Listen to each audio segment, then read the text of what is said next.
Imaginez un endroit où les pages oubliées de l'histoire s'ouvrent pour révéler des vérités qui remettent en question tout ce que vous pensiez savoir. Ici, nous plongeons entre les lignes de manuscrits anciens, les commentaires profonds des sages et les vers sacrés qui éclairent des personnages qui, à un moment donné, ont ébranlé les fondements de la foi humaine.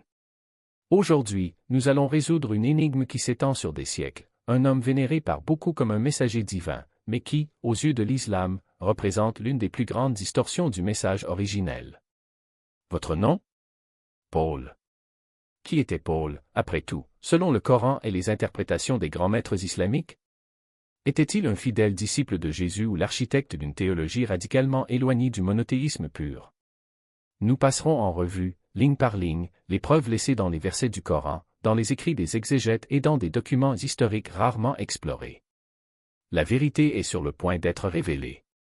Bien que le nom de Paul n'apparaisse pas explicitement dans le Coran, les principaux commentateurs islamiques identifient des indices clairs sur son influence dans la transformation des croyances des disciples de Jésus. Tout commence par une révélation divine dans la sourate Asaf, verset 6, où Jésus, fils de Marie, s'adresse aux enfants d'Israël. « Je suis le messager de Dieu qui vous est envoyé, confirmant la Torah qui m'a précédé et annonçant un prophète qui viendra après moi, dont le nom sera Ahmad. » Ici, il est évident que Jésus n'a pas apporté une nouvelle religion, mais plutôt la continuité du message divin, préparant la voie à l'arrivée de Mahomet. Cependant, après l'ascension de Jésus, quelque chose de grave s'est produit. Le Coran décrit cette tournure des événements dans la sourate Al-Maïda, verset 14, parmi ceux qui disent « Nous sommes chrétiens, nous avons pris leur engagement, mais ils ont oublié une partie de ce qui leur a été rappelé. C'est pourquoi nous avons semé parmi eux l'inimitié et la haine jusqu'au jour du jugement. » Selon le célèbre exégète Ibn Kathir, ce verset révèle qu'après le départ de Jésus, nombre de ses disciples se sont égarés, déformant ses enseignements originaux. Ils introduisirent de nouvelles doctrines, abandonnant le pur monothéisme qu'ils prêchaient.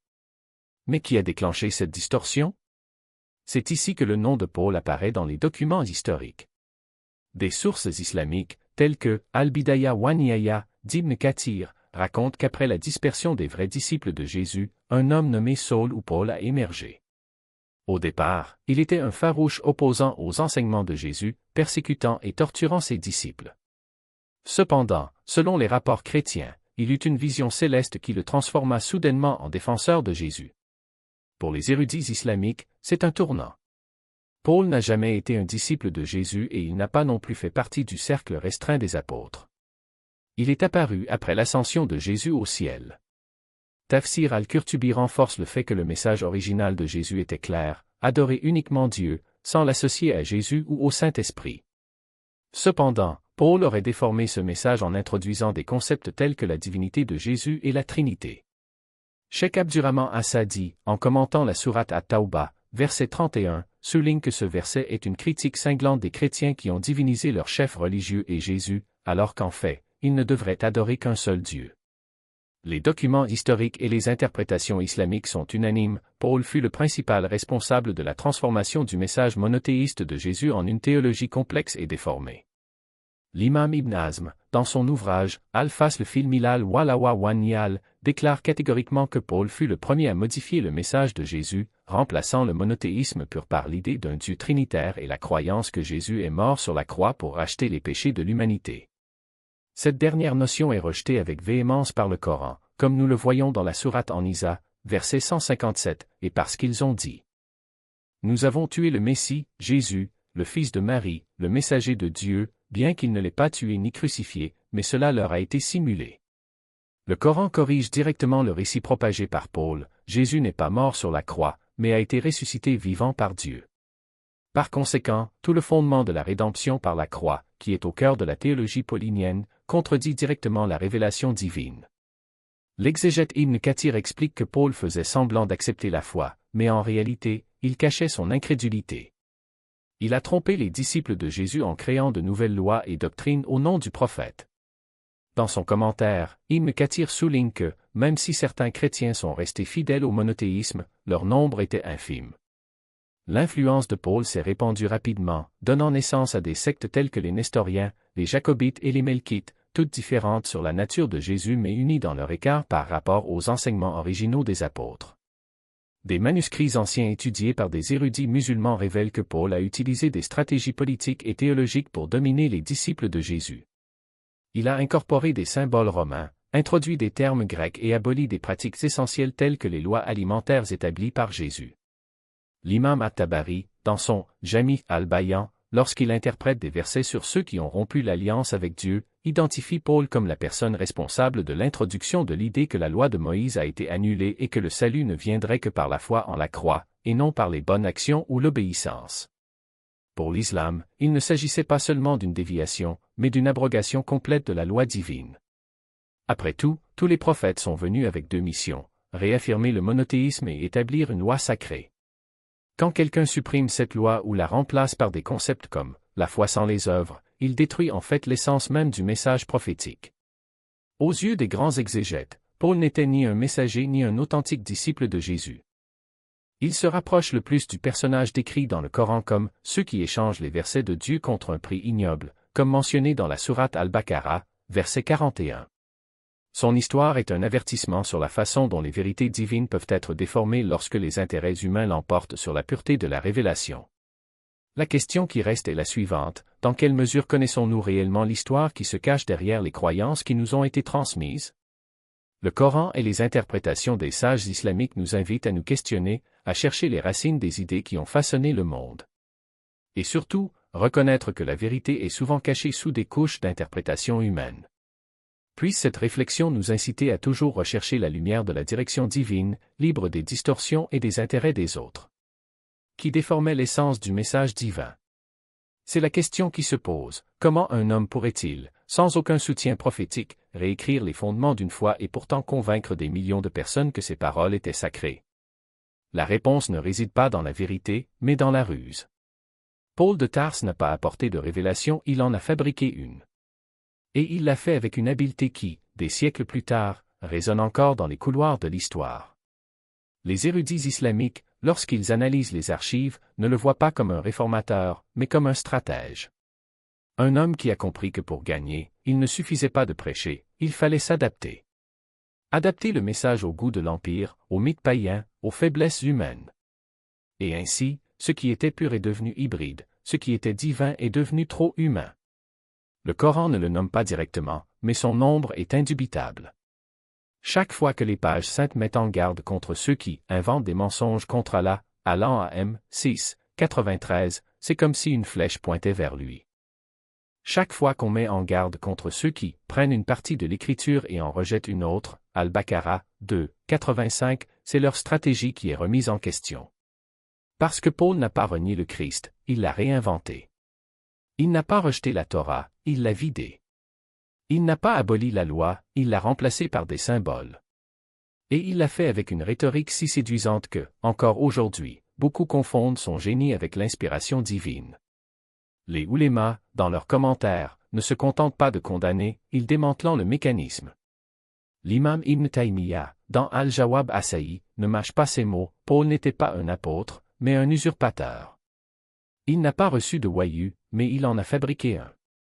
Elle n'a pas conservé le message de Jésus, mais l'a dilué dans la philosophie grecque et les rituels romains. Et le plus grave, il n'a pas agi seul.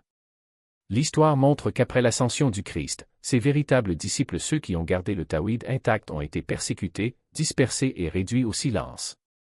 Pendant ce temps, Paul écrivait des lettres, fondait des communautés et tissait un réseau d'influence qui, petit à petit, allait devenir l'épine dorsale de ce que nous appelons aujourd'hui le christianisme.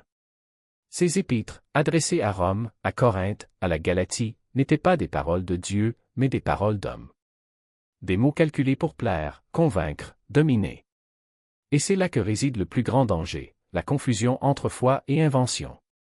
Lorsque Paul déclare que la fin de la loi, c'est Christ, Romains 10, 4, il ne révèle pas la vérité éternelle, il rompt avec des siècles de tradition prophétique. Lorsqu'il déclare que il n'y a ni juif ni grec, ni esclave ni libre, Galates 3, 28, il ne proclame pas l'unité divine, mais adapte le message au multiculturalisme de l'Empire romain. Lorsqu'il a introduit l'idée d'un Dieu trinitaire, il n'étendait pas la compréhension du divin, mais assimilait les concepts païens de plusieurs dieux. Et il l'a fait avec une éloquence si convaincante que, encore aujourd'hui, beaucoup croient que ces idées venaient du ciel. Les sages de l'islam ne se contentent pas de souligner l'erreur, ils en exposent la racine. Dans Tafsir al-Qurtubi, l'avertissement est clair, ceux qui suivent Paul ne suivent pas Jésus, mais une version éditée par des mains humaines. Ceux qui vénèrent la croix n'adorent pas le Créateur, mais un symbole qui, à ses origines, était étranger au pur monothéisme. Ceux qui croient en la rédemption par le sacrifice n'adhèrent pas à la justice divine, mais à un mythe ancien recyclé pour la consommation de masse. Et le plus tragique, ils le font sans se rendre compte qu'en acceptant ces innovations, ils répètent la même erreur que les précédents, échanger la lumière de la révélation contre l'ombre des interprétations. Le Coran, dans sa sagesse intemporelle, avait déjà prédit cette déviation. Dans la sourate Al-Maïda, 5, 77, l'avertissement est direct. Aux gens du livre, n'exagérez pas dans votre religion et ne dites rien d'autre sur Allah que la vérité. Et quelle est la vérité? Que Jésus était un messager, pas un Dieu. Que son message était Awid, pas la Trinité. Que sa loi était la soumission à Allah, et non l'adoration de symboles. Paul, cependant, a fait le contraire. Il a exagéré. Il a déformé.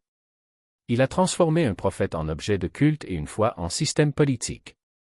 Et il l'a fait avec une maîtrise qui, des siècles plus tard, défie encore ceux qui cherchent la vérité au-delà des apparences. La dernière question ne concerne donc pas Paul, mais nous. Dans quelle mesure sommes-nous prêts à remettre en question les récits qui nous ont été imposés? Dans quelle mesure osons-nous regarder au-delà des dogmes et rechercher l'essence pure de la révélation? Le Coran ne nous demande pas de rejeter l'histoire, mais de la lire avec discernement. Elle ne nous ordonne pas de nier le passé, mais de le purifier des distorsions humaines. Parce que la vérité n'est pas entre les mains de ceux qui la manipulent, elle est dans le cœur de ceux qui la recherchent sincèrement. Et c'est cette recherche, libre de préjugés et d'intérêts, qui nous rapproche de la lumière divine. Que Allah nous guide sur le droit chemin, loin des pièges de l'innovation et des ombres du mensonge. Ne se sont-ils pas laissés tromper par la ruse des hommes? La vraie foi n'est pas bâtie sur un fondement de sable, mais sur le roc inébranlable du Tawhid. Et qu'a fait Paul sinon transformer le message d'Isa, que la paix soit sur lui, en un labyrinthe de concepts déformés, où la raison se perd et où l'adoration s'égare? Il n'a pas seulement modifié la théologie, il a réécrit l'histoire elle-même, tissant un récit qui servait les intérêts des puissants, et non la volonté d'Allah. Les sages de l'islam, depuis Ibn Hazm jusqu'au grand Mufassirin, y voient non seulement une erreur du passé, mais aussi un avertissement éternel. Si la révélation apportée par un prophète de la stature d'Isa pouvait être corrompue par un seul homme, quelle illusion serait ce de croire que toute foi est à l'abri de la manipulation? Lorsque le wahi est remplacé par la logique humaine, lorsque l'obéissance à Allah est échangée contre la soumission aux caprices des hommes, le chemin de la perdition est ouvert. Et n'est-ce pas exactement ce que le Coran nous met en garde lorsqu'il dit « Les Juifs et les chrétiens ne seront pas satisfaits de vous tant que vous ne suivrez pas leur religion » Al-Baqarah, 120. Il ne s'agit pas d'un simple constat, mais d'un avertissement, la vérité ne se négocie pas, et quiconque l'échange par commodité s'est déjà égaré avant même de s'en rendre compte. Paul n'était pas seulement un théologien, il était un architecte d'illusions. Il a pris le message de sacrifice et de justice d'Isa et l'a transformé en une doctrine de rédemption passive, où la foi sans les œuvres devient une monnaie. Où la mort cesse d'être une épreuve et devient une fin en soi. Où l'amour des autres se transforme en culte des intermédiaires. Et la chose la plus effrayante? Il fit tout cela au nom d'Isa, comme si le mensonge pouvait se cacher sous le manteau de la piété. Il n'est pas étonnant que le Coran décrit ceux qui suivent de telles déviations comme ceux qui prennent leurs rabbins et leurs moines pour seigneurs en dehors d'Allah, At-Tawbah, 31. Il ne s'agit pas de les adorer directement, mais de leur obéir lorsqu'ils contredisent la parole divine et c'est là une idolâtrie déguisée en dévotion. L'histoire des premiers disciples d'Isa est encore plus révélatrice. Parmi eux se trouvaient ceux qui gardaient le tawhid pur, le reconnaissant comme prophète d'Allah. D'autres, cependant, l'élevaient au rang de divinité, tandis qu'un troisième groupe le plaçait dans une trinité incompréhensible. Les premiers furent persécutés et exterminés. Les autres, alliés à la puissance de Rome, ont façonné le christianisme que nous connaissons aujourd'hui. Et au centre de cette transformation se trouvait Paul, l'homme qui non seulement a déformé le message mais l'a institutionnalisé, le rendant acceptable pour les empires. Pas étonnant que le Coran rejette si catégoriquement l'idée qu'Allah puisse avoir un fils ou faire partie d'une triade, dit, il est Allah, l'unique. Allah, l'absolu. Il n'a ni engendré ni n'a été engendré, et aucun n'est comparable à lui, à l'éclat, 1 à 4. La clarté du Tawhid n'admet pas de demi-vérité. Et qu'en est-il des quelques personnes qui ont résisté? Des achabulcaves du christianisme primitif, ceux qui se sont cachés pour préserver la foi originelle? Son existence témoigne que, même dans les heures les plus sombres, la vérité ne s'efface pas complètement. Mais c'est aussi un rappel de la façon dont les mensonges, lorsqu'ils sont soutenus par le pouvoir, peuvent étouffer la lumière. Lorsque le prophète Muhammad, paix et bénédiction d'Allah soit sur lui, a été envoyé, le Coran n'est pas seulement venu pour corriger les idolâtres de la Mecque, il est venu pour sauver le message d'Isa et de Moïse de la corruption qu'il avait emportée. C'est pourquoi, dans de nombreux passages, le livre saint appelle Isa Abdullah, serviteur d'Allah, réaffirmant son humanité et rejetant la divinisation imposée par Paul. Et lorsque les chrétiens de Najran ont été confrontés à la vérité, lorsque le défi de la Muba'ala, la malédiction mutuelle pour prouver qui mentait, leur a été présenté, ils se sont retirés. Non pas par lâcheté, mais parce qu'ils savaient que les mensonges ne résistent pas à l'épreuve de la sincérité. Ce moment n'était pas seulement une victoire pour l'islam, c'était la confirmation que la vérité, confrontée aux distorsions de Paul, n'a pas besoin d'arguments complexes, la lumière du Tawhid suffit à révéler les ombres. Paul n'est donc pas seulement un personnage du passé. Il est le miroir de ce qui arrive lorsque l'orgueil humain l'emporte sur la révélation. Lorsqu'un homme, aussi intelligent soit-il, croit pouvoir améliorer la parole d'Allah avec ses propres idées. Quand la foi devient un jeu de pouvoir, où théologiens et dirigeants s'érigent en nouveaux dieux. Le Coran nous avertit, ne suivez pas les traces de Satan, Al-Baqarah, 168, et Satan n'apparaît pas seulement comme un démon cornu, il se déguise en réformateur, en sage, en guide spirituel. Polo était l'un de ces déguisements. Aujourd'hui, des siècles plus tard, les doctrines qu'il a implantées prospèrent encore, alimentant la foi de milliards de personnes. Mais pour ceux qui recherchent sincèrement la vérité, le Coran constitue un phare, éclairant le chemin du retour au pur Tawhid. Parce que la foi n'est pas un héritage des hommes, mais un don d'Allah et c'est à nous de la préserver, libre des déformations de ceux qui, comme Paul, ont osé réécrire le ciel avec les encres de la terre. Que Allah nous protège des déviations et nous guide vers le bien, car il est le meilleur des guides. La vérité de l'islam reste inchangée. Isa, que la paix soit sur lui, n'est pas Dieu, n'est pas le Fils de Dieu, n'est pas le Rédempteur des péchés, il était un serviteur et un messager d'Allah, élevé au ciel et reviendra à la veille du jour du jugement pour établir la justice et détruire la croix. À ce moment-là, tous les mensonges propagés par Polo s'effondreront comme des châteaux de sable. Comme l'a prophétisé le messager d'Allah, paix et bénédiction d'Allah sur lui, Isa descendra, brisera la croix, tuera le cochon et unifiera la terre sous l'islam. Quand ce jour viendra, l'histoire clôturera un cycle. Depuis la mission d'Isa jusqu'à la fin des temps, chaque être humain saura qui a véritablement suivi la révélation et qui n'a fait que faire écho aux inventions des hommes. Mais avant que ce jour n'arrive, une question reste en suspens. Comment un seul nom, un seul personnage pourrait-il déformer la foi de millions de personnes et réécrire les fondements de la croyance? Pourquoi le Coran, dans toute sa grandeur, a-t-il choisi de ne pas mentionner directement Paul, mais seulement de mettre en garde contre les déviations qu'il représentait? N'est-ce pas parce qu'Allah n'a pas voulu désigner un individu, mais plutôt un phénomène qui se répéterait à chaque époque, la bataille éternelle entre la révélation divine et les interprétations humaines, entre la lumière du wahi et les ombres de l'innovation? Derrière Polo se cache une intrigue bien plus profonde. Son influence ne se limitait pas à son époque, elle s'est étendue sur des siècles, infiltrant la philosophie, façonnant les systèmes de pensée et déformant même une partie de la perception humaine du message du dernier des prophètes. Pour comprendre qui était Paul aux yeux de l'islam, il faut se plonger dans les analyses des oulémas à Ahel as-Sunna, qui ont révélé, à travers les versets du Coran, l'essence de ceux qui, comme lui, se présentaient comme les héritiers d'une mission, mais ont fini par la trahir. L'un des exemples les plus clairs se trouve dans la sourate Asaf 61, 14, où Allah dit « Ô vous qui croyez, soyez les aides d'Allah, comme Isa, fils de Mariam, dit à ses disciples, qui seront mes aides pour Allah. » Un groupe d'enfants d'Israël a cru, tandis qu'un autre a nié. Nous avons donc fortifié ceux qui ont cru contre leurs ennemis, et ils ont triomphé. Ibn Kathir, dans son tafsir al-Quran al-Azim, explique que ce verset révèle la division survenue après Isa. Un groupe est resté fidèle au Tawhid, tandis qu'un autre s'est écarté du droit chemin.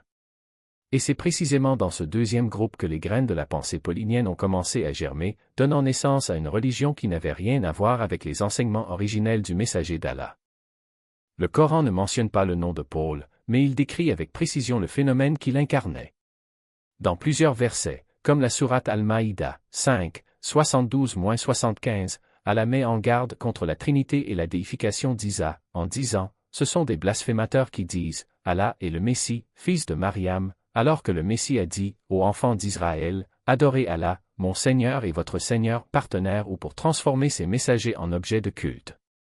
Les oulémas, comme Cheikh Mohammad Abdu dans Tafsir al-Manar, le précisent, la doctrine de la Trinité, la croyance en la rédemption par le sacrifice et l'idée du péché originel ne sont pas venus d'Isa, mais ont été importés par Paul des philosophies grecques et des croyances païennes romaines. Il prit un message purement spirituel et l'adapta au goût de l'Empire, transformant la religion de la révélation en un système dogmatique et politique, plein de concepts métaphysiques qui n'avaient rien à voir avec le Tawhid. Tafsir al-Qurtubi va plus loin en analysant les versets qui parlent des distorsions des écritures précédentes.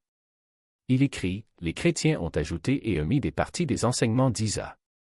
Ils l'ont élevé à une position qu'il n'a jamais revendiquée, car Isa n'a jamais prétendu être Dieu ou le Fils de Dieu. Historiquement, ces changements se sont produits après la disparition des premiers disciples, les Hawariens, et le nom le plus associé à ce changement de direction est sans aucun doute celui de Paul de Tarse. Ce qui rend ce fait encore plus intriguant est que, dans les premiers documents islamiques, des érudits tels que l'imam al-Juwayni et Fakhr al-Din al-Razi, dans Mafati al-Ghaib, ont déjà identifié la racine de la division chrétienne chez un individu qui, bien qu'il se présente comme un disciple d'Isa, a fini par fragmenter sa communauté en sectes conflictuelles. Al-Razi écrit, il n'était pas d'accord à propos d'Isa après avoir reçu la connaissance. Certains l'ont pris pour Dieu, d'autres pour le Fils de Dieu, et d'autres encore l'ont nié. La vérité appartenait au groupe qui l'a reconnu comme prophète.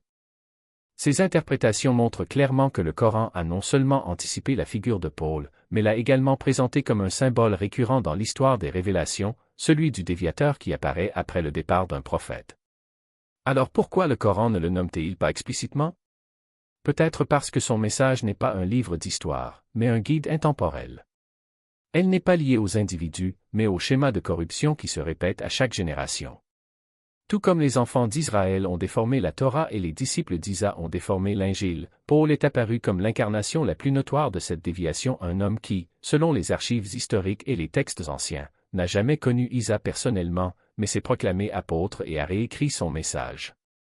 Le cœur du problème réside dans le contraste entre ce qu'Ésaïe a enseigné et ce que Paul a institué. Le message original d'Isa était clair, l'adoration exclusive d'Allah, sans partenaire, et l'obéissance à ses commandements. Paul, cependant, a inauguré une nouvelle ère. Il a aboli la loi divine, la remplaçant par une « grâce » abstraite, transformé le salut, qui dépendait auparavant des actions, en un acte de foi aveugle en la rédemption par un « Christ », et, surtout, il a élevé Isa à une position divine, ce qu'Isa lui-même n'a jamais revendiqué. Comme le note Ibn Kathir en commentant la sourate Al-Maïda 5, 77, dit, ô adeptes du livre, n'exagérez pas votre religion au-delà de la vérité et ne suivez pas les passions d'un peuple qui s'est égaré auparavant. Le verset est un avertissement contre ceux qui suivent les opinions de leurs chefs religieux plutôt que la parole d'Allah. Dans le contexte historique, Paul est l'exemple parfait de ce type de leader, un homme qui a façonné la foi selon ses propres convictions, transformant les commandements divins en symboles spirituels vides et réduisant la religion à un ensemble de dogmes incompréhensibles. Lorsque nous analysons les premiers récits du christianisme, une vérité indéniable émerge, Paul n'a jamais rencontré Isa de sa vie. Sa conversion était une vision, une expérience subjective qu'il utilisait pour se proclamer autorité sur un message qui n'était pas le sien. Et pourtant, c'est cette vision et non les enseignements originaux d'Isa qui est devenue la base de l'une des plus grandes religions du monde. Le Coran, dans sa sagesse, ne condamne pas Paul en tant qu'individu, mais il expose le danger de suivre ceux qui déforment la parole d'Allah au nom d'intérêts personnels ou politiques. Car, en fin de compte, le combat n'est pas contre un homme, mais contre l'arrogance humaine qui s'obstine à remplacer la révélation divine par ses propres inventions. Que Allah nous protège de tomber dans les pièges de ceux qui, comme Paul, tentent de réécrire le ciel avec les peintures de la terre. Et qu'il nous guide vers le droit chemin, car il est le meilleur des guides. Terbela, et Gunung Gunung Runtu, Karna Mereka Mangukap Kantu Duan Yang Sanga Kejiteradap Allah. Tidak la Pantabaji à la Mampunye Anak. Ma Asusi Diadari Apa Yang Mereka Sifatkan.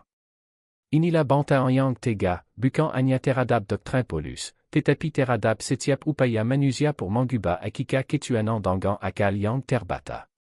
Dan inila yang mambua falra polus manjadi pelajaran abadi, bagaimana sebua ajaran yang semula murni dapa diruzak ole angantangan yang mangaku mewakili kibnaran. Pour les ulémas de l'islam, selon Ibn Taymiyyah al-Jawb Allah, le bawa menegaskan polus tidak sekadar manguba théologie ia mansiptakan agama baru diata puing wayu yang asli. Il a créé le conseil d'administration du Diajarkan Nabi Isa, l'homme kampurkania dangan filsafa Yunani, mythologie pagan, et kepantangan politique kekezaran romawi. Azilnya? Sebua système keperkayan yang mangaku sebage kelanjutan injil, padahal ia adala penyiempangan yang systemati. Imaginez, un être humain ordinaire, qui n'avait jamais rencontré le prophète Isa en personne, est soudainement devenu la plus haute autorité de la religion en son nom. Les fidèles disciples de Jésus, qui vivaient avec lui, qui entendaient directement ses paroles, étaient en fait considérés comme arriérés, parce qu'ils rejetaient cette nouvelle doctrine. C'est la plus grande ironie de l'histoire de la religion, lorsque la vérité est ignorée et que les mensonges sont exaltés comme révélation. Des commentateurs, comme Al-Qurtubi, expliquent que ce phénomène n'est pas une coïncidence, mais fait partie de la Sunnatullah, la loi de Dieu qui s'applique à travers les âges. Chaque fois qu'un prophète meurt, Satan tente d'infiltrer de faux enseignements par l'intermédiaire de personnes apparemment pieuses. Ils ne sont pas venus avec l'épée ou le feu, mais avec des paroles douces et des promesses spirituelles. Ils n'ont pas aboli la religion d'un seul coup, mais l'ont modifiée petit à petit, jusqu'à ce qu'il ne reste plus que sa coquille. Dans le contexte de Paul, cette stratégie est très efficace. Il ne s'attaque pas frontalement au monothéisme, mais le mine de l'intérieur. Il n'a pas rejeté Jésus, mais l'a transformé en « Fils de Dieu », un concept étranger aux propres enseignements de Jésus. Il ne rejette pas la foi, mais la sépare de la charité, de sorte que la religion devient une simple croyance sans action. Il n'a pas rejeté la Torah, mais l'a remplacée par la « grâce », qui libère les humains des obligations de la charia. Et le plus dangereux, il n'oblige pas les gens à le suivre, mais leur fait sentir que le chemin qu'il propose est un chemin plus supérieur et spirituel. C'est ce que le Coran appelle gulu l'exagération en religion. Ce n'est pas une coïncidence si elle a dit dans la sourate An-Ni 4, 171, aux gens du livre, ne dépassez pas les limites de votre religion et ne dites rien d'Allah que ce qui est vrai. Ce verset n'est pas seulement un avertissement, mais aussi une explication de la façon dont l'erreur commence, en ajoutant quelque chose qui n'est pas dans la révélation, puis en le considérant comme une vérité absolue. Et c'est ce que Paul a fait. Il a ajouté des concepts philosophiques grecs, tels que le dualisme du corps et de l'âme, ou la séparation entre la loi et l'amour, aux enseignements de Jésus. Il a transformé Jésus d'un prophète qui appelait au monothéisme en un Dieu crucifié. Il a remplacé la charia par la foi seule, de sorte que la religion est devenue une simple question de cœur, sans conséquence dans le monde réel. Et le plus terrible, il l'a fait sous prétexte de révélation, une vision sur le chemin de Damas qui n'a jamais été confirmée par les vrais amis de Jésus. Les érudits islamiques, tels que Fakhruddin al-Razi, soulignent qu'il s'agit d'une forme de faire des humains des dieux autres qu'Allah. Non pas en vénérant des statues, mais en faisant de l'opinion humaine la source du droit. Lorsque les chrétiens ont accepté la doctrine de Paul sans la comparer à la révélation originale, ils ont en fait de Paul leur Dieu. Ils ne suivent plus Jésus, mais suivent l'interprétation personnelle d'un être humain qui n'a jamais été envoyé par Allah. Et c'est là la plus grande leçon pour les musulmans, la vérité ne peut jamais être mesurée par la popularité ou le pouvoir. La religion acceptée par des millions de personnes n'est pas nécessairement vraie. Les enseignements exaltés par les dirigeants ne sont pas nécessairement conformes à la révélation. Paul a réussi parce qu'il proposait une religion facile, une religion qui n'exigeait pas un changement de vie, mais seulement une conviction du cœur. Il offre le salut sans obligation, l'amour sans justice, la foi sans charité. Mais Allah nous a avertis dans la sourate Al-Baqarah 2, 79, « Malheur donc à ceux qui écrivent le livre de leurs propres mains, puis disent, ceci vient d'Allah, pour en tirer un peu de profit. Alors malheur à eux pour ce que leurs mains écrivent, et malheur à eux pour ce qu'ils font. » Ce verset ne concerne pas seulement les enfants d'Israël, mais également tous ceux qui déforment la révélation à des fins personnelles, que ce soit pour le pouvoir, la renommée ou simplement le confort. Paul est un exemple clair de ce verset. Il a écrit ces lettres, puis a affirmé qu'il s'agissait de révélation. Il a interprété les enseignements de Jésus, puis a considéré son interprétation comme la vérité absolue. Il créa une nouvelle doctrine, puis en fit le fondement de la religion. Et le plus tragique, il l'a fait avec la pleine confiance qu'il faisait le bien. Alors, aux musulmans, réfléchissez-y, si Allah nous a mis en garde contre les dangers des gens comme Paul, pourquoi sommes-nous encore bercés par ceux qui prétendent être porteurs de vérité, même s'ils ne font que répéter les mêmes erreurs? Pourquoi sommes-nous toujours fascinés par les enseignements pratiques, mais oublions-nous la charia? Pourquoi croyons-nous encore en ceux qui séparent la foi de la charité, comme si la religion n'était qu'une croyance sans action? Allah nous a donné le Coran comme guide et le prophète comme exemple. Il n'y a aucune raison pour nous de chercher la vérité en dehors de ces deux-là. Il n'y a aucune raison pour nous de suivre les hommes, aussi intelligents ou pieux soient-ils, s'ils s'écartent de la révélation. Car en fin de compte, l'histoire de Paul nous enseigne une chose, la vérité ne meurt jamais, mais elle peut être enterrée par les mains qui prétendent l'aimer. Alors, tenez-vous en haut au livre d'Allah et à la sunna de son messager. Ne laissez personne, qu'il s'agisse de dirigeants, d'ecclésiastiques ou de personnalités religieuses, modifier ses enseignements pour son propre intérêt. Car le jour de la résurrection, on ne nous demandera pas ce que les gens ont dit, mais ce qu'Allah a dit. Que Allah nous protège de l'égarement et nous guide vers le droit chemin. En effet, il est le meilleur assistant et le meilleur guide. Du monothéisme pur, comme les apôtres précédents. Ces enseignements consistent en un abandon total à Allah, et non en un culte de lui-même ou d'autres créatures. Lorsque le Coran confirme dans la sourate Al-Anbiya verset 72, en effet, ceux qui disent, en effet, Allah est le Messie, le fils de Marie, ont mécru, ils ne se contentent pas de critiquer les croyances hérétiques, mais rétablit l'essence du message qui a été déformé. Paul, malgré toute sa rhétorique et son influence, n'était pas le créateur de nouveaux enseignements, il était le destructeur qui a transformé la lumière du monothéisme en ténèbres de la théologie. Dans le Tafsir al-Qurtubi, il est expliqué que lorsque les Haoriens ont diffusé les enseignements de Jésus, ils l'ont fait avec un cœur pur, sans déifier l'apôtre. Cependant, après l'arrivée de Paul, des symboles du paganisme romain se sont infiltrés dans la religion et les enseignements de Jésus ont été transformés en une doctrine qui estompait les frontières entre Dieu et les humains. C'est ce qui a donné naissance plus tard au concept de Trinité, un concept que Jésus n'a jamais enseigné, en fait il a fermement rejeté dans son dialogue avec Allah dans la sourate Al-Anbiya verset 116. Plus encore, l'histoire rapporte que Paul n'a jamais rencontré Jésus directement. Il a seulement affirmé avoir eu une « révélation » lors du voyage à Damas, une affirmation qui n'a jamais été étayée. Cependant, c'est précisément cette affirmation qui constitue le fondement de la théologie chrétienne moderne. De l'avis des érudits islamiques, cela démontre clairement comment les humains dotés d'ambition et d'intérêts mondains peuvent transformer la religion en un outil de légitimation du pouvoir. Ibn Taymiyyah dans Al-Jawbala a souligné que Paul n'était pas le successeur des enseignements de Jésus, mais plutôt son adversaire le plus dangereux, car il a réussi à changer la religion du monothéisme en un système de croyances qui éloignait les humains d'Allah. Lorsque l'islam est arrivé, ce n'était pas seulement une nouvelle religion, c'était un correctif divin à des siècles d'aberrations. Rasulullah a été envoyé pour redresser les sentiers tortueux, pour restaurer les enseignements du monothéisme apportés par les prophètes Abraham, Moïse et Isa. Dans la sourate Ash-Sir, verset 13, Allah dit, « Il vous a prescrit concernant la religion qu'il a confiée à Noé et ce que nous vous avons révélé et ce que nous avons confié à Abraham, Moïse et Jésus, à savoir, établissez votre religion et ne soyez pas divisés à ce sujet. » Ce verset souligne que l'islam n'est pas une religion distincte des traités précédents, mais qu'il perfectionne et protège contre les déviations qui se produisent. Ainsi, lorsque nous voyons comment l'histoire des religions précédentes s'est terminée par la division et la déviation, nous devons retenir une grande leçon, la vérité ne survivra pas sans la protection divine.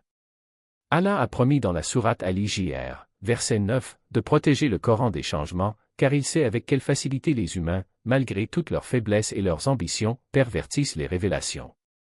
Paul n'est qu'un exemple parmi des milliers de personnes qui tentent de faire de la religion la propriété de l'homme et non celle de Dieu.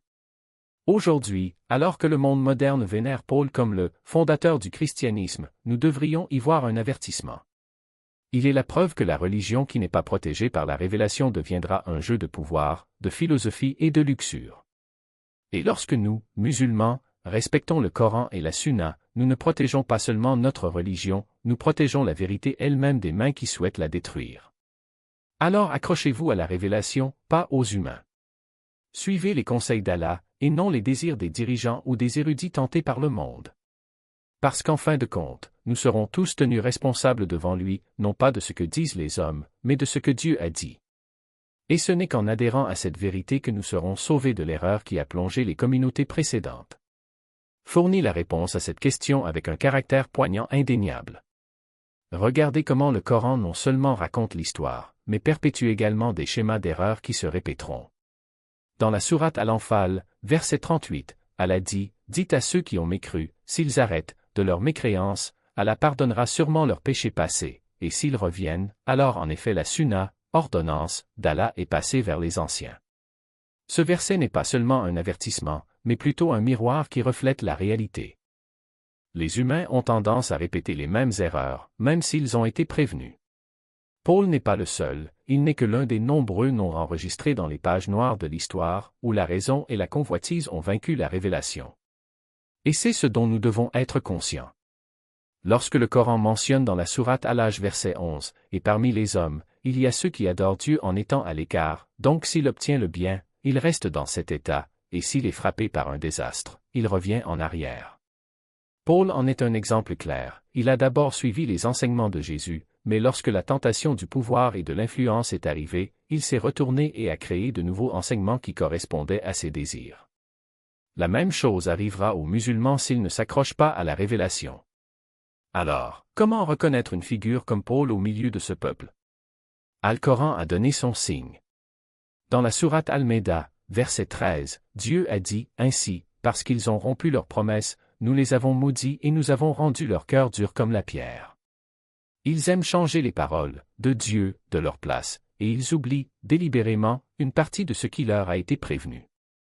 Ce verset décrit les caractéristiques des personnes déviantes, elles déforment la révélation, ignorent les rappels et font de la religion un outil de gain personnel. Il n'est pas surprenant que des érudits comme Ash-Shukani dans Fathul Qadir insistent sur le fait que ce verset inclut toute personne qui modifie les enseignements religieux, soit ouvertement, soit de manière subtile comme Paul l'a fait avec sa logique grecque. Mais ce qui est plus inquiétant, c'est lorsque la déviation vient de l'intérieur, de la part de personnes qui se prétendent défenseurs de la religion. Dans la sourate At-Tawbah, verset 31, Dieu dit, « Ils ont fait de leurs savants et de leurs moines des dieux autres que Dieu, et ils ont également divinisé Al-Masih, fils de Mariam, alors qu'il leur était seulement ordonné d'adorer Dieu Tout-Puissant. » Tafsir al-Qurtubi explique que ce verset ne parle pas seulement des chrétiens, mais aussi de toute personne qui suit aveuglément les savants ou les dirigeants, sans vérifier si leurs paroles sont conformes ou non à la révélation. Paul lui-même est la preuve qu'un personnage religieux peut être source d'erreur lorsqu'il donne la priorité à sa raison et à ses désirs plutôt qu'à la vérité révélée. C'est donc la leçon que nous devons tirer, l'islam est venu non seulement pour corriger les déviations du passé, mais aussi pour empêcher la répétition des mêmes erreurs dans le futur. Dans la sourate Al-Ahzab, verset 36, Dieu a dit, « Et il n'est pas approprié pour un homme croyant ni pour une femme croyante, lorsque Dieu et son messager ont pris une décision, il y aura pour eux un autre choix concernant leurs affaires. » Ce verset affirme que l'obéissance à Dieu et à son messager est absolue, il n'y a aucune place pour le marchandage, aucune raison de suivre la convoitise et aucune justification pour quiconque tente de changer ses enseignements. Et c'est ce qui distingue les musulmans des nations précédentes. Lorsque Paul est apparu et a changé l'enseignement de Jésus, aucun prophète n'est venu le corriger pendant des siècles. Mais quand l'islam est arrivé, Allah a clôturé son message avec une perfection qui ne changera jamais.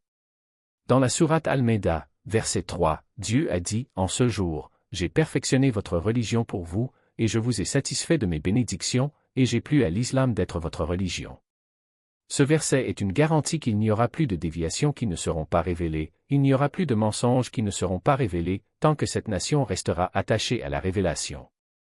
Toutefois, cette garantie ne signifie pas que nous pouvons faire preuve de complaisance. Bien au contraire, c'est un avertissement pour que nous soyons toujours vigilants.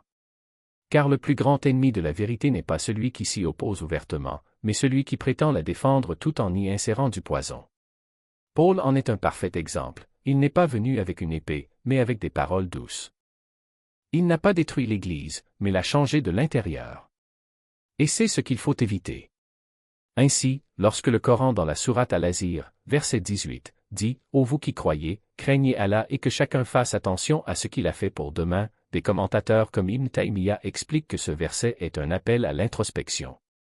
Sommes-nous parmi ceux qui adhèrent à la révélation, ou préférons-nous suivre nos désirs et notre logique erronée? Sommes-nous de ceux qui glorifient le prophète sans le déifier, ou tombons-nous dans la déviation comme Paul? La réponse réside en chacun de nous. Et l'histoire l'a prouvé, celui qui laisse des révélations s'égare tôt ou tard. Paul n'est pas la fin de l'histoire, il n'est qu'un chapitre d'un livre d'avertissement écrit par Dieu. Le prochain chapitre est encore ouvert et nous déterminerons si nous répéterons les erreurs du passé ou si nous deviendrons un peuple qui adhère véritablement à la vérité éternelle.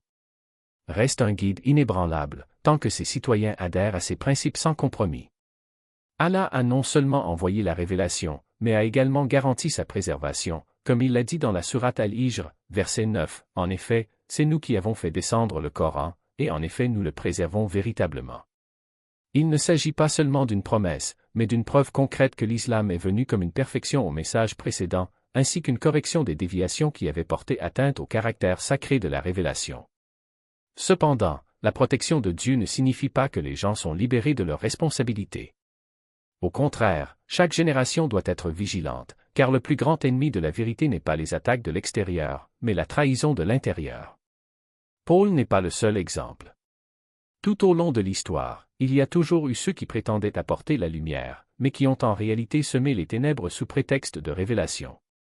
L'imam Al-Ghazali dans Ihya Ulumuddin a averti, lorsque la connaissance religieuse est mélangée à la luxure, elle se transforme en un poison plus mortel qu'une épée. Et c'est ce qui s'est produit lorsque Paul a interprété l'Évangile avec la seule raison, sans véritable base scientifique. Les érudits islamiques soulignent que de telles déviations ne se produisent pas seulement dans les communautés précédentes, mais peuvent également se produire à nouveau chez toute personne négligente. L'interprétation d'Al-Qurtubi du verset 77 de la sourate Al-Maida explique, dit, « Aux gens du livre, ne dépassez pas les limites de votre religion et ne suivez pas les désirs de ceux qui se sont égarés auparavant. » Alors, comment les musulmans peuvent-ils éviter le même piège? La réponse repose sur deux piliers principaux, la vraie connaissance et l'obéissance absolue. Une connaissance correcte signifie comprendre le Coran et la Sunna avec une compréhension directe, et non avec une intelligence limitée ou des intérêts momentanés. Pendant ce temps, l'obéissance absolue signifie se soumettre complètement à la révélation, sans rien ajouter ni soustraire. L'imam Ibn Taymiyyah dans Majmu' al-Fatawa a souligné, celui qui interprète le Coran avec son seul esprit, sans se référer à la compréhension des salafs, alors il ouvre la porte à l'erreur. L'histoire enseigne également qu'Allah maintient toujours la vérité à travers ses serviteurs inébranlables.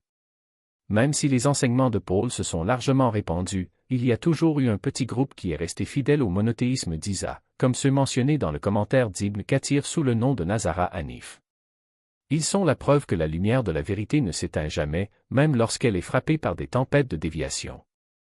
Et lorsque l'islam est arrivé, il a non seulement corrigé les erreurs des peuples précédents, mais a également fourni une guidance plus parfaite, un système qui a protégé la révélation de la distorsion humaine. Ainsi, la leçon de Paul n'est pas seulement une histoire du passé. C'est un miroir permettant à chaque peuple, y compris les musulmans, de s'examiner constamment, adhérons-nous vraiment à la révélation, ou avons-nous été piégés dans des interprétations qui profitent à nos désirs? Allah a donné des conseils clairs, et notre tâche est de garantir que sa lumière ne soit pas obscurcie par les mains de ceux qui prétendent être les porteurs de la vérité. Car en fin de compte, la vérité ne se mesure pas au nombre de fidèles, mais à sa conformité à la révélation éternelle. Comme une lumière qui ne s'éteint jamais. Pendant ce temps, les humains qui interprètent sans connaissance ne sont que les créateurs des ténèbres qui recouvrent l'esprit et le cœur. Ce schéma n'est pas un phénomène nouveau, il s'est répété tout au long de l'histoire. Depuis le prophète Noé qui a été rejeté par son peuple, Moïse qui a été confronté au culte des veaux, Jésus dont les enseignements ont été déformés, jusqu'au prophète Mahomet qui a été envoyé pour perfectionner le message précédent. Et à chaque époque, une vérité reste vraie, lorsque les humains ignorent la révélation et la remplacent par des interprétations qui conviennent à leurs désirs, les ténèbres règnent. Les traces de Paul démontrent clairement comment un individu peut changer le cours de la civilisation en interprétant la révélation selon ses propres intérêts. Il ne s'agit pas seulement d'une déviation théologique, mais d'une révolution structurelle profondément enracinée dans l'ordre social, juridique et moral de la société romaine. L'Église qu'il a formée est devenue une institution qui réglementait non seulement la foi, mais aussi la vie quotidienne du mariage à la politique tout en défendant des doctrines qui éloignaient les humains du pur monothéisme. Les commentateurs expliquent que c'est la raison pour laquelle le Coran avertit si catégoriquement les humains de ne pas faire d'autre Dieu qu'Allah, ni de nommer certaines personnalités comme autorité divine.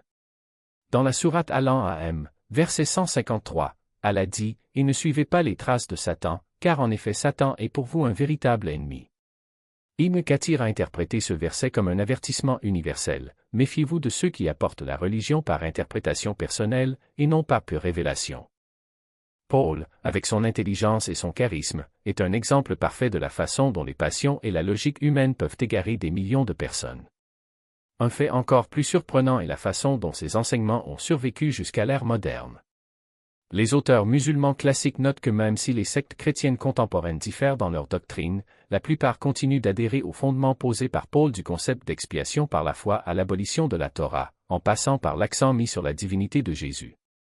Cela prouve à quel point l'impact d'un être humain qui déforme la révélation est dévastateur. Dans le Tafsir al-Baghawi, il est indiqué que les premiers disciples de Jésus, ceux qui sont restés fidèles au monothéisme, ne sont restés qu'en petit nombre. Ils rejetèrent la divinité de Jésus, rejetèrent la doctrine de la rédemption introduite par Paul et persistèrent dans le pur monothéisme. Cependant, ce groupe fut écrasé par la pression sociale et politique des autorités romaines qui soutenaient les enseignements de Paul. En conséquence, la vérité apportée par Jésus a disparu de la terre avant l'arrivée de l'islam. Le Coran souligne qu'Allah ne laisse jamais l'humanité sans direction.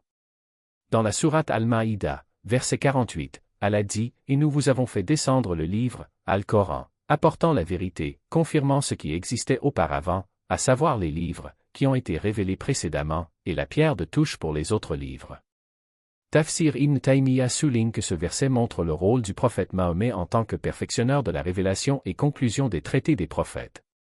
L'islam n'est pas une nouvelle religion, mais plutôt un purificateur d'enseignements déformés, y compris les enseignements de Jésus qui ont été modifiés par Paul.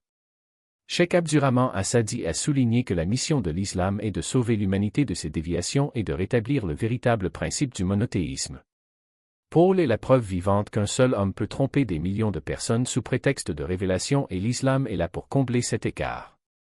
Les historiens musulmans notent que ce phénomène est une leçon éternelle. La vérité de la révélation peut être perdue si les humains l'interprètent sans véritable connaissance et sans foi.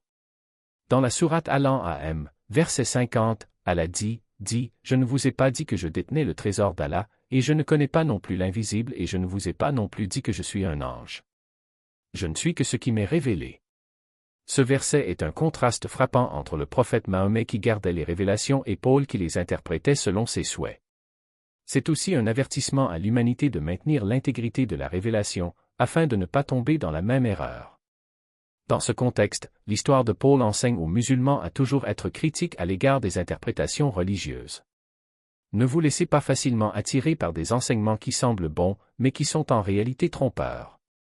Le Coran confie aux humains deux tâches, rechercher la révélation, comprendre son contexte historique et adhérer au véritable principe du monothéisme.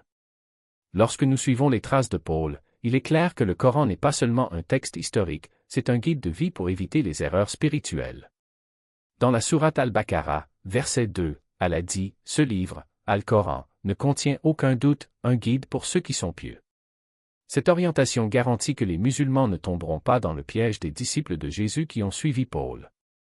La révélation gardée par Dieu reste légère, tandis que l'interprétation humaine n'est que l'ombre de la vérité. C'est l'essence de cette enquête historique. Paul n'est pas seulement une figure religieuse chrétienne, mais un symbole durable de la façon dont la révélation peut être déformée par des mains humaines. C'est une leçon pour les musulmans de toujours être vigilants, de toujours revenir au Coran et à la Sunna et de ne pas se laisser facilement influencer par un charisme humain qui semble pieux mais trompeur. Cette histoire, rarement évoquée, révèle un schéma majeur dans l'histoire de la révélation. Lorsque les humains ont déformé les enseignements, Dieu a envoyé l'apôtre suivant pour corriger l'erreur, et la révélation préservée a survécu. Paul n'est que l'exemple le plus frappant de ce modèle, et ses leçons restent pertinentes aujourd'hui. Les traces historiques de Paul montrent également comment la manipulation des enseignements peut façonner l'identité collective d'un peuple. Tafsir Ibn Kathir souligne que les lettres de Paul, bien qu'elles ne soient pas une révélation, ont réussi à créer une doctrine que des millions de personnes croient être une vérité religieuse. C'est un fait étonnant, les humains sont capables de créer des croyances de masse s'ils construisent des récits à consonance divine, surtout lorsqu'ils sont soutenus par le pouvoir politique. Les savants expliquent que ce phénomène répète le modèle souligné par Allah dans le Coran. La déviation ne se produit pas soudainement, mais plutôt progressivement, par la manipulation des interprétations, des symboles et de l'influence sociale. Dans la sourate Al-Baqarah, verset 42, Allah dit « Et ne mélangez pas le bien avec le faux, et ne cachez pas le bien, pendant que vous le savez. Dans le contexte de l'histoire de Paul, ce verset décrit comment il a mélangé la vérité des enseignements de Jésus avec une philosophie grecque déformée et une tradition juive, créant une doctrine qui semblait raisonnable mais qui s'écartait de la révélation. Le Coran souligne également que ceux qui induisent en erreur prétendent toujours détenir la vérité. Dans la sourate Ali Imran, verset 78, Allah dit, en effet, parmi eux, il y a un groupe qui tord la langue en lisant la Bible, de sorte que vous pensez que ce qu'ils lisent fait partie du livre, même si ce n'est pas du livre. Ils disent, il vient du côté d'Allah, même s'il n'est pas du côté d'Allah. Des érudits tels qu'Al-Qurtubi soulignent que ce verset couvre tous ceux qui prétendent avoir reçu une révélation et un commandement d'Allah, alors qu'en fait il ne s'agit que d'une interprétation personnelle qui mine les enseignements. Paul est un exemple clair de la manière dont un homme a écrit et diffusé des enseignements qu'il prétendait être une révélation, même s'il ne s'agissait que d'interprétations servant ses propres intérêts. Et crée une fausse illusion de calme spirituel, et non de vraie paix venant de Dieu. Le concept d'expiation des péchés par la foi seule sans véritable charité a donné naissance à une génération qui se sent assez, avec des confessions verbales, alors que son cœur et ses actions sont vides de véritable soumission. En conséquence, les enseignements de Jésus qui mettaient l'accent sur la piété, la justice et l'amour sincère ont été érodés, remplacés par des doctrines donnant la priorité aux rituels vides et aux hiérarchies de pouvoir. L'histoire raconte comment la structure de l'Église que Paul a bâtie a en réalité renforcé l'autorité humaine sur la révélation. Les évêques, les prêtres et les imams, même s'ils n'ont aucun lien direct avec les enseignements de Jésus, sont considérés comme des figures sacrées, comme s'ils avaient le droit d'interpréter la vérité. Le Tafsir d'Ibn Taymiyyah explique qu'un tel système a été délibérément conçu pour perpétuer une doctrine déformée, garantissant que les enseignements de Paul restent ancrés dans la société, même lorsqu'ils entraient en conflit avec le monothéisme pur. L'impact à long terme. La propagation de croyances qui s'éloignent de plus en plus de l'aqida apportée par les prophètes, jusqu'à ce que finalement les gens perdent le sens. Les érudits islamiques soulignent qu'il s'agit d'une preuve claire de la façon dont les humains s'égareront toujours s'ils laissent derrière eux une révélation préservée. Allah dit dans la sourate Al-Hijr, verset 9, en effet, c'est nous qui avons fait descendre le Coran, et en effet nous le préservons véritablement. Cette comparaison montre la supériorité de l'islam. Les révélations révélées au prophète Mahomet étaient directement protégées par Allah, de sorte que des déviations comme celle de Paul étaient impossibles. Le tafsir du Cheikh Abdurrahman Assadi souligne que c'est la raison pour laquelle l'islam reste intact et constitue un guide éternel pour l'humanité. Mais l'histoire de Paul soulève aussi une question fondamentale pour les musulmans, comment maintenir leur foi pour ne pas se laisser prendre au piège de l'interprétation humaine? Allah met en garde dans la sourate Al-Maïda, verset 77, dit, aux gens du livre, ne dépassez pas les limites de votre religion et ne suivez pas les désirs d'un peuple qui s'est égaré auparavant. Il ne s'agit pas seulement d'un avertissement pour le passé, mais aussi pour le présent et l'avenir. Paul n'est que l'un des premiers exemples clairement documentés, mais un schéma similaire pourrait émerger à tout moment si les humains ignoraient la révélation préservée. Dans l'interprétation d'Ibn Kathir, il est dit que le peuple de Jésus resté fidèle au monothéisme était appelé Nazara Hanif, ceux qui rejetaient la doctrine des fils de Dieu et les faux enseignements de Paul.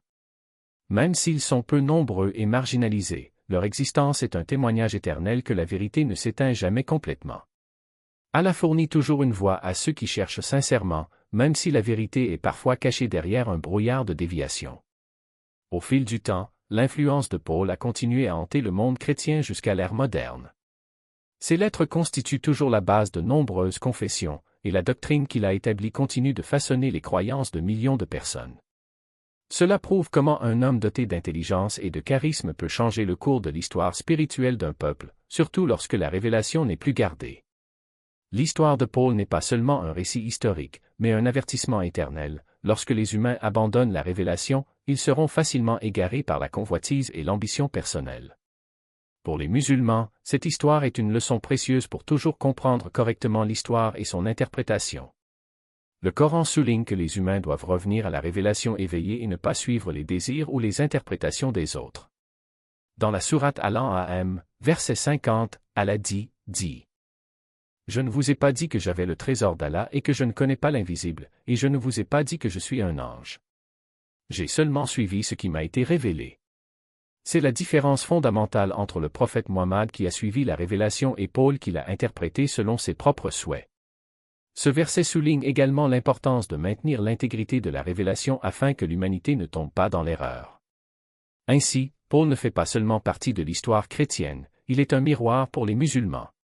Un homme d'une grande intelligence et d'une grande influence peut égarer de nombreuses personnes si ses révélations ne sont pas gardées. L'islam est là pour combler cet écart, devenir un pur monothéisme et garantir à l'humanité une direction éternelle. Cependant, la question demeure, comment l'influence des enseignements de Paul continue-t-elle à hanter l'humanité, et comment les musulmans peuvent-ils rester attentifs à des schémas d'abus similaires à l'avenir?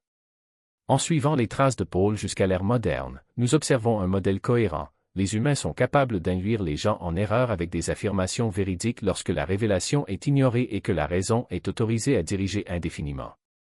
Paul n'était pas seulement un personnage chrétien historique, il est un symbole des dangers de l'interprétation privée de la révélation divine. Le Coran le souligne à plusieurs reprises, les humains doivent revenir à la révélation éveillée, car seule la révélation peut être une véritable guidance. Les érudits d'Al-Sunnah wal Jama'a soulignent que les leçons tirées de l'histoire de Paul sont très pertinentes pour les musulmans. Dans la sourate Al-Baqarah, verset 2, Allah dit, « Ce livre, Al-Coran, ne contient aucun doute, un guide pour ceux qui sont pieux. » La guidance qu'Allah a gardée à travers le prophète Mohammed est un rempart pour les gens contre des déviations similaires. Tout comme Paul a induit en erreur des millions de disciples de Jésus, les humains peuvent également s'égarer s'ils abandonnent le Coran et la Sunna. Le tafsir d'Ibn Kathir souligne que les musulmans sont tenus de maintenir l'intégrité de leur foi, de comprendre l'histoire de la révélation et d'imiter la fidélité des prophètes. L'histoire de Paul enseigne un principe fondamental, la vérité peut être pervertie et la religion peut être manipulée au fil des siècles. Cependant, Allah ne laisse jamais son peuple sans direction. L'islam est venu perfectionner les enseignements des prophètes précédents, restaurer les révélations déformées et garantir que ces instructions resteront intactes jusqu'à la fin des temps. C'est l'essence de cette réflexion sur l'histoire spirituelle, Paul comme symbole de la corruption de la révélation, l'islam comme gardien du monothéisme et de l'intégrité de la révélation, et le Coran comme guide éternel qui ne peut être modifié par les humains. Cette histoire est un avertissement pour toute l'humanité, restez critiques, ne vous laissez pas facilement éblouir par le charisme ou les fausses affirmations de vérité, et revenez toujours à la révélation de Dieu. En comprenant l'histoire de Paul du point de vue du Coran et des interprétations des érudits, nous acquérons une compréhension plus profonde de l'histoire de la religion, des modèles d'utilisation abusive de la révélation et de l'urgence de maintenir l'intégrité de la foi. Ces faits rarement divulgués montrent à quel point les humains sont vulnérables aux tentations de l'histoire spirituelle, tout en confirmant que seul Dieu est capable de protéger la révélation des abus. En fin de compte, à travers cette histoire, nous apprenons à apprécier le Coran et la Sunna comme de véritables sources d'orientation, à réaliser les dangers de suivre les enseignements humains sans fondement dans la révélation et à déterminer de ne pas nous laisser prendre dans le vortex des fausses affirmations de vérité. Wassalamu alaikum warahmatullahi wabarakatuh. Revenons à la véritable essence, chaque pas que nous faisons, chaque choix que nous faisons doit être basé sur la lumière de la révélation qui ne faiblit jamais. Au milieu d'un monde chaotique rempli de récits trompeurs, seuls le Coran et la Sunna sont une boussole inébranlable, nous guidant à travers l'océan de confusion jusqu'au rivage de la sécurité. Il n'y a pas d'autre moyen, pas de raccourci, ni d'alternative plus noble que de se soumettre de tout cœur à sa direction. Imaginez combien de générations avant nous sont tombées dans l'erreur simplement parce qu'elles ont ignoré cet avertissement. Ceux qui s'appuient uniquement sur la raison, ceux qui se laissent bercer par la rhétorique humaine, ceux qui se laissent bercer par des affirmations sans preuve, finissent tous dans les ténèbres. Cependant, d'un autre côté, ceux qui s'accrochent à la corde d'Allah et utilisent la révélation comme guide de vie trouvent en réalité la vraie paix et des bénédictions incomparables. C'est le moment pour nous de nous demander, sommes-nous parmi ceux qui comprennent vraiment la valeur de l'orientation? Ou sommes-nous toujours influencés par les courants d'opinion, attirés par des voix sans fondement et négligents de maintenir la pureté de notre foi? Ne laissez pas passer cette opportunité. Chaque seconde est une opportunité de s'améliorer, de revenir à la source éternelle de la vérité. Faisons du Coran un miroir auquel nous faisons toujours face, de la Sunna un guide que nous n'abandonnons jamais. De cette façon, nous serons non seulement à l'abri des calomnies du temps, mais nous ferons également partie de ceux à qui Allah promet le bonheur dans ce monde et dans l'au-delà. N'oubliez pas que le chemin vers son approbation n'est pas difficile pour ceux qui sont sérieux. Et en vérité, il n'y a rien de plus précieux que d'être un serviteur toujours sous sa protection. Wassalamu alaikum warahmatullahi wabarakatuh.